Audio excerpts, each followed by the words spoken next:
bonjour, je suis à Nouméa. Eh oui, je suis à Nouméa et puis comme je suis très curieuse, je suis allée voir ce qui se passe au marché. J'ai visité le marché de Gros, le marché central. J'ai vu tellement de bons produits que je n'ai pas pu m'empêcher de vous faire une petite recette. Et vous savez avec quoi je vais vous faire la recette? Avec du cerf. Ici, on dit du cerf. En Europe, on dit du cerf, mais c'est la même chose, je m'adapte. Alors, aujourd'hui, je suis accompagnée d'une amie, Françoise Dufault, que vous connaissez certainement. Bonjour Françoise. Bonjour madame. Ça va? Ça va. T'es en forme? On peut commencer la recette? Oui, Eh bien, on commence la recette. Alors, pour faire cette recette, bien évidemment, je vous disais, j'ai acheté du cerf. Alors, j'ai pris un filet. Parce que le filet, je pense qu'il y a une certaine tendreté qu'on n'a pas dans les autres morceaux. Et avec ça, je mets de l'échalote, je mets du persil, un peu de clou de girofle, des feuilles de laurier, et puis évidemment des épices. On a du ras el hanout, du cumin, du poivre. Là, c'est un petit mélange de mon secret que je ne vous donnerai pas. Mais si vous êtes sage, on fait l'émission, je vous dirai. Le petit piment, et puis évidemment, nous avons nos 3 poivrons, le vert, le jaune, le rouge, un petit peu de fond de volaille, un petit peu de thym, et puis là, j'ai nettoyé, j'ai dénervé, il faut surtout bien dénerver la viande de cerf, parce que vous savez, les petits nerfs qui sont sur le filet, ça se rétracte à la cuisson et c'est pour ça que la viande est dure. Alors j'ai choisi le filet, pas pour rien, parce que la recette va être rapide pour les gens qui sont un petit peu pressés. Donc avec le filet, on est sûr de sa tendreté. Alors je vais couper en petits dés, on coupe comme ça en petits morceaux, parce qu'il ne faut pas que les morceaux soient ni trop gros ni trop petits. Tu vois? Parce qu'on fait des petits dés, parce que la viande, on sent qu'elle est tendre. Hein. Alors on prend ou du steak, qui est dans la cuisse là, ou alors du filet. Avec le filet, on ne se trompe pas. Oui, c'est plus tendre. Mais tu vois bien que c'est plus tendre, c'est comme dans du beurre. Oui. Et je fais des dés, tu vois. Alors, maintenant qu'on a haché, on a coupé en gros dés notre cerf, on va passer à la macération. Alors, tu me donnes, alors il faut un sac de macération, absolument. Alors, on met la viande dedans. Il y a 2 sortes de macération. Il y a la macération sèche, c'est-à-dire qu'on met dans un récipient du sel, du poivre, de l'ail, des oignons, les herbes. On retourne comme ça et ça suffit. Mais moi, comme je suis un petit peu gourmande, je vais vous faire une macération humide. Alors je mets un peu d'huile pour donner un petit peu de gras parce que la viande de cerf n'est pas du tout grasse. Un petit peu de vin, ça renforce un peu le goût. Et là, je vais mettre quelques épices. Alors le poivre, un petit peu de ras el hanout, un peu de cumin. Et là, je vous ai dit que je vais vous donner mon secret. C'est un petit mélange d'ail séché, d'oignons séchés, de paprika. Et ça relève le goût. Ça, j'appelle ça le plus du débutant. Bon, alors je vais mettre du sel maintenant. Voilà. On a mis tout. Alors, on a tout mis. Vous avez vu dedans. On a mis du sel, du poivre, les herbes. Et là, vous avez un assaisonnement humide. Vous mettez ça dans votre réfrigérateur pendant quelques heures et lorsque vous revenez, la viande a complètement absorbé les épices et ça a un goût au maximum. Tu as vu Françoise? Est-ce que tu fais comme ça ta macération? Oui, ça m'arrive. Ça t'arrive? Voilà, voilà, elle est bonne cuisinière donc elle sait que c'est comme ça. Alors voilà, la macération étant faite, et maintenant on va pouvoir passer à la cuisson. On a macéré la viande, on a mis des épices et tout ça, la viande a bien macéré.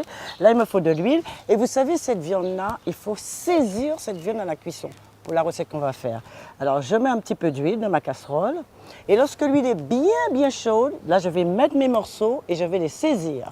Alors, il faut enlever la viande de la macération.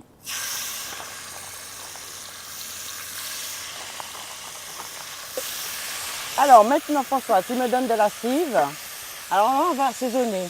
On commencera par la cive, les échalotes, tout ce qui est herbes fraîches. Alors, tu me donnes un peu. Oui. Là, je fais bien revenir sur un feu bien vif. Ah, peut-être que je vais goûter le cerf, là. Hein? Ça me donne envie. Il faut bien saisir, bien plier, il ne faut pas hésiter. Alors, un peu d'échalote, jamais comme ça, c'est à la main. Un peu d'échalote.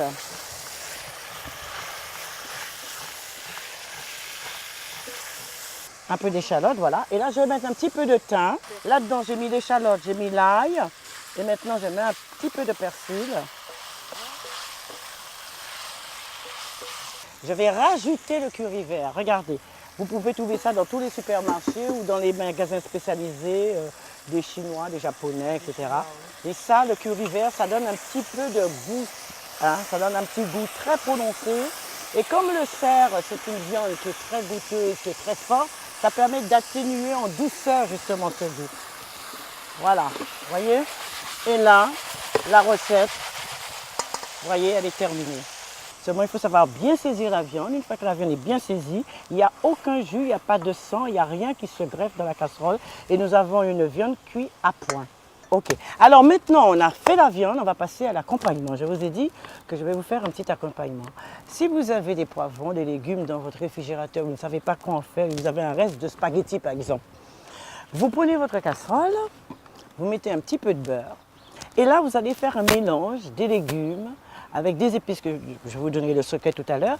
Et à la fin, on mettra les spaghettis. Et vous verrez que vous allez manger des spaghettis comme jamais vous n'avez mangé. Je mets le beurre. Et là, tu me donnes un petit peu d'échalote. Un peu d'échalote. Voilà, très bien. Très bien. Du beurre, un petit peu d'échalote, un peu de persil. Oh, vous avez vu que j'ai un commis exceptionnel. J'ai un commis qui est très studieuse. Je lui demande, voilà, il me donne, voilà. Peut-être tu vas me donner les poivrons émincés. Oui, chef. Ah bon, d'accord. Voilà. Voilà, oui, oui. Je fais une jardinière de légumes pour mettre mes... Voilà, voilà, ça va, ça y est, tu piges. Voilà, alors j'ai mis de l'échalote, du beurre. Je mets les poivrons que j'ai coupés un petit peu grossièrement, vous avez vu. Et je vais faire revenir mes poivrons tout doucement. Alors maintenant, tu vas me donner un petit peu de coriandre, qu'on appelle ici persil chinois, c'est ça? Chinois, oui. Je vais baisser encore mon feu, parce qu'il est trop gourmand. Et là, je vais mettre la papaye. Ben oui, parce qu'ici, nous avons beaucoup de produits. On a de la papaye verte, on a des mangues vertes, on a plein de choses. Et j'ai décidé de mettre de la papaye, figurez-vous. Je les marie comme ça.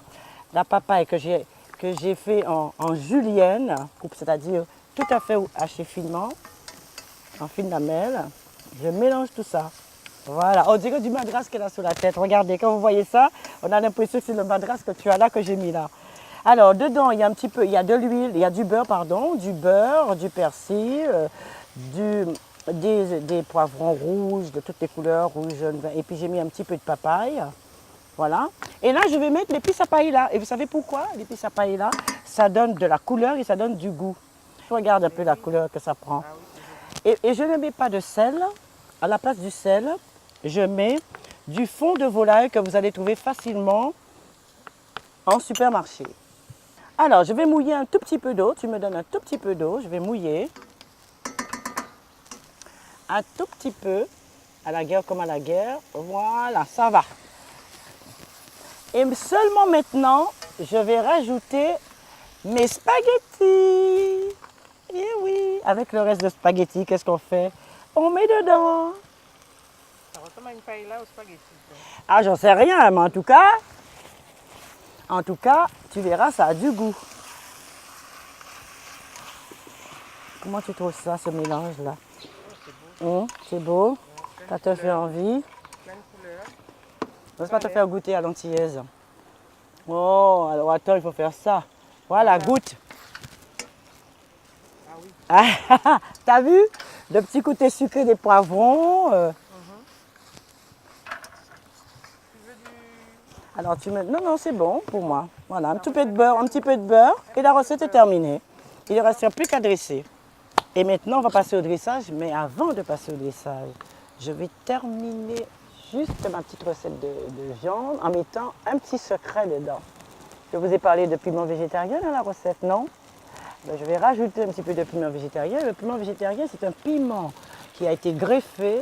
Il a les saveurs du piment entier, mais ça ne pique pas. Et c'est un grand bonheur d'avoir ça dans le plat. Ah oui. Hein? C'est sympa, hein? Alors, on va mettre notre piment. Après, on va passer au dressage. Alors, tu me rajoutes un petit peu de piment, tant qu'on veut, non? Ça ne pique pas de toute façon. Voilà. C'est simple, c'est facile, c'est goûteux. C'est goûteux, oui. Et une autre façon de... C'est tout à fait une autre façon de manger ces restes de pâtes. Et voilà. C'est bon, Oswald? Ah oui, c'est très bon.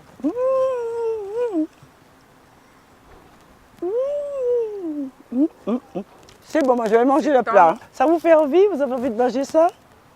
Si vous voulez vraiment connaître les petits secrets de la recette, vous allez voir NCTV, ils ont le secret.